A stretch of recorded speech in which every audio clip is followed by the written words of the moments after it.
요즘 시대에는 묘한 역설 하나가 있는 것 같아. 자신을 드러낼 수 있는 공간은 점점 많아지는데 그만큼 사람들은 더 연기해야 한다고 느끼게 되는 거야. 아주 사적인 순간처럼 보이는 장면에서도 그게 드러나지. 아직 식지도 않은 음식은 먼저 사진을 찍어야 하고, 여행은 여운이 가시기도 전에 어떤 각도로 올릴지부터 떠올리게 되고, 심지어 마음이 가라앉는 순간조차도 분위기에 맞게 정리되어야 하는 것처럼 느껴지니까.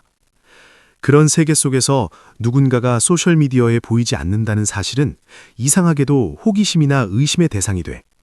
나타나지 않으면 뒤처졌거나 고립됐거나 세상과 뭔가 어긋나 있는 사람처럼 여겨지기도 하지. 그런데 조금만 더 들여다보면 조용히 있는 사람들이 꼭 할 말이 없어서 침묵하는 건 아니라는 걸 알게 돼. 그들은 자신의 삶을 무대로 만들지 않기로 선택한 사람들이야. 충동적으로 떠난 게 아니라 바깥의 소음이 마음속 목소리를 덮어버리기 시작했을 때 스스로 창문을 닫은 것에 가깝지. 흥미로운 건 그 침묵이 비어있는 게 아니라 오히려 많은 의식적인 선택으로 채워져 있다는 점이야. 우리는 흔히 타인의 반응으로 자기 가치를 재지만 이들은 조금 일찍 다른 사실을 알아차린 것처럼 보여. 모든 순간이 확인받아야 한다면 결국 우리는 누구를 위해 살고 있는 걸까? 살다 보면 그런 사람을 한 번쯤 만나게 돼. 여행을 다녀와도 사진을 올리지 않고, 성취를 이뤄도 굳이 알리지 않고, 큰 변화를 겪고도 몇 사람만 조용히 알고 있는 사람. 그들 곁에는 설명하기 어려운 평온함이 있어. 삶이 증명되어야만 현실이 되는 건 아니라는 듯한 태도랄까? 그러다 보면 불편하지만 피할 수 없는 질문에 닿게 돼. 요즘 우리의 정신적 피로는 연결이 부족해서가 아니라 자유를 잃을 만큼 과하게 연결되어 있기 때문은 아닐까? 개인의 선택 하나하나가 빛 아래로 끌려나와 비교되고 평가될 때 그 흐름에서 벗어나는 일이 오히려 주도권을 지키는 유일한 방법이 되기도 해. 모두가 그 게임에 참여하지 않을 용기를 갖는 건 아니야. 바깥에 선다는 건 익숙한 방식의 인정과 시선에서 스스로를 떼어내는 일이니까. 하지만 바로 그 지점에서 우리는 진짜로 사는 것과 보여주기 위해 사는 것 사이에 아주 얇은 경계를 보게 돼. 어떤 사람들은 타인의 눈에 자신의 삶이 어떻게 보일지 고민하지 않을 때 비로소 한결 가벼워진다는 걸 알아차려. 그리고 아마도 소셜미디어를 적게 쓰거나 아예 쓰지 않기로 한 선택은 처음부터 기술의 문제가 아니라 자기 삶에 대한 주도권과 스스로를 존중하는 태도에 관한 아주 깊은 결정이었을지도 몰라. 온라인에는 아주 독특한 방식의 존재가 있어. 누구나 한 번쯤 경험했지만 굳이 이름 붙이진 않았던 모습이야. 늘 거기 있기는 한데 거의 아무 말도 하지 않는 사람들. 그들은 읽고 보고 무슨 일이 벌어지고 있는지 잘 알고 있어. 다만 흔적만 보면 존재하지 않는 것처럼 느껴질 뿐이지. 이런 모습은 종종 소극적이거나 자신감이 없어서 혹은 주목받는 게 두려워서라고 오해되곤 해. 하지만 그 이면의 심리를 조금만 더 들여다보면 그 침묵이 그렇게 단순한 선택은 아니라는 걸 알게 돼. 인간의 뇌는 원래 끊임없이 자신을 사회적 저울 위에 올려두도록 설계되지 않았어. 무언가를 공유할지 말지 고민하는 순간마다 뇌는 아주 빠른 계산을 반복해. 평가받지는 않을지, 충분히 흥미로울지, 오해를 사지는 않을지, 혹시 누군가와 비교되지는 않을지. 이런 계산들은 생각보다 많은 정신적 에너지를 소모해. 어떤 사람들에게는 실제 반응이 오기 전부터 타인의 반응을 상상하는 것만으로도 이미 지쳐버리곤 하지. 그래서 관찰을 선택하고 참여를 미루는 건 회피라기보다는 마음의 에너지를 아끼는 하나의 전략에 가까워. 그들은 게시 버튼을 누르는 순간 보이지 않는 비교의 소용돌이 안으로 스스로를 밀어넣게 된다는 걸 알고 있어. 거기서 개인의 가치는 좋아요나 댓글 같은 아주 불안정한 신호로 재단되니까. 중요한 건 이런 비교가 꼭 드러나야만 영향을 미치는 건 아니라는 점이야. 아무도 말하지 않아도 뇌는 혼자서 질문을 만들지. 왜 저 사람은 반응이 더 많을까? 왜 저들의 삶은 더 완성돼 보일까? 왜 나는 그렇지 않을까? 시간이 지나면 이런 조용한 비교의 연쇄는 충분하다는 감각을 조금씩 깎아내리고 막연한 결핍 상태를 남겨. 그래서 그 게임에서 한 발 물러난 사람들은 할 이야기가 없어서가 아니라 자신의 이야기가 끝없는 대조의 재료가 되는 걸 원하지 않아서 침묵을 택해. 주목받는 감각을 내려놓는 대신 마음속의 평온을 지켜내는 거지. 특히 내면의 세계가 단단한 사람들에게서 이런 선택은 더 분명해. 그들은 감정을 집단의 반응보다는 개인의 사유로 소화하는 데 익숙해. 확인을 받기 위해 나눌 필요가 사라지면 비로소 자신의 목소리가 또렷해져. 내가 무엇을 좋아하는지, 무엇이 불편한지, 어디까지가 나의 한계인지가 조금씩 선명해지지. 존재가 곧 가치로 오해되는 세상에서 익명에 가까운 상태를 선택하는 일은 오히려 아주 분명한 선언이 돼.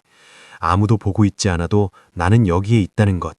그리고 그 조용한 영역 안에서 많은 사람들은 처음으로 아무것도 증명하지 않아도 스스로 일 수 있다는 감각을 만나게 돼.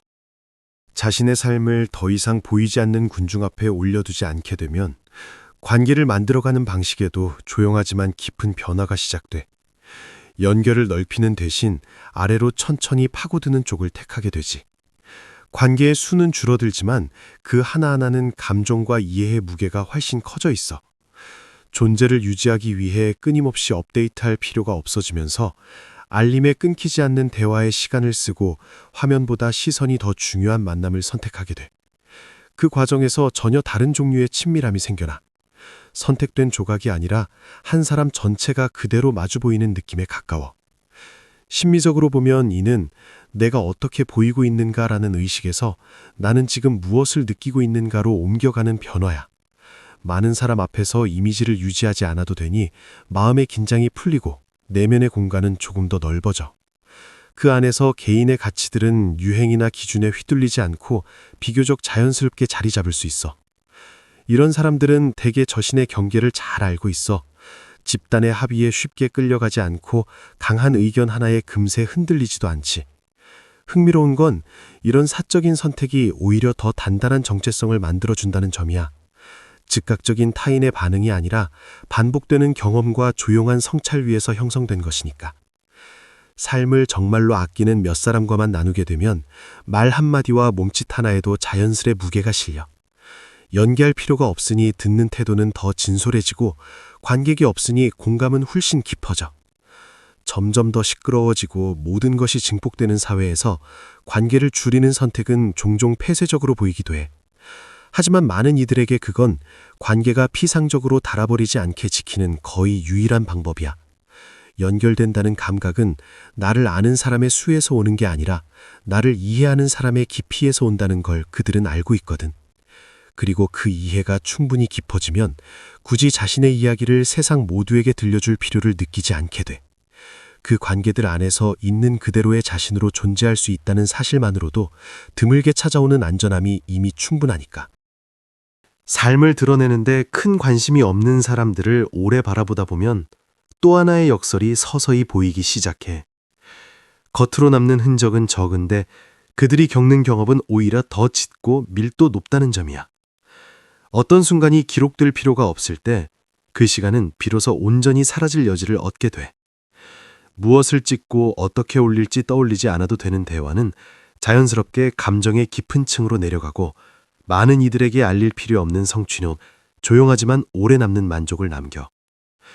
여기에는 나누는 기쁨을 부정하려는 의도가 있는 게 아니야. 다만 사는 것과 사는 모습을 보여주는 것 사이를 분명히 가르는 태도에 가깝지. 보이지 않는 관객 앞에서 주인공 역할을 하지 않아도 될 때 사람은 비로소 덜 완벽한 순간과 어딘가 미완의 감정, 조금 부족해도 진짜인 기쁨을 스스로에게 허락하게 돼. 이런 선택은 시간이 흐를수록 정신 건강에도 직접적인 영향을 미쳐. 자기 가치가 즉각적인 반응에 묶이지 않으면 감정도 극단적인 오르내림에 덜 흔들리게 되거든. 주목받을 때 들뜨지도 잊힐 때 무너지지도 않는 건 그 두 상태가 더 이상 중요한 기준이 아니기 때문이야. 이 안정감은 삶의 변화가 적어서 생기는 게 아니라 마음이 바깥으로 과하게 끌려나가지 않아서 만들어져. 이런 사람들은 대개 자기 성찰에 익숙해. 감정을 외부의 인정으로 달래기보다 그 감정과 함께 잠시 머무는 데 익숙하지. 슬플 때는 충분히 슬퍼보면서 이유를 이해하려 하고 기쁠 때는 관객 없이도 기쁠 수 있는 방식을 알아. 드러내기를 장려하는 사회에서는 이런 사적인 태도가 이기적이거나 차갑게 보일 때도 있어. 하지만 다른 각도에서 보면 그건 개인의 경험을 존중하는 하나의 방식일지도 몰라. 모든 것이 소비될 필요는 없고 모든 감정이 목격될 필요도 없으니까. 어떤 순간들은 콘텐츠가 되는 순간 가치를 잃고 또 어떤 기쁨은 오직 나만 알고 있을 때 가장 완전해져.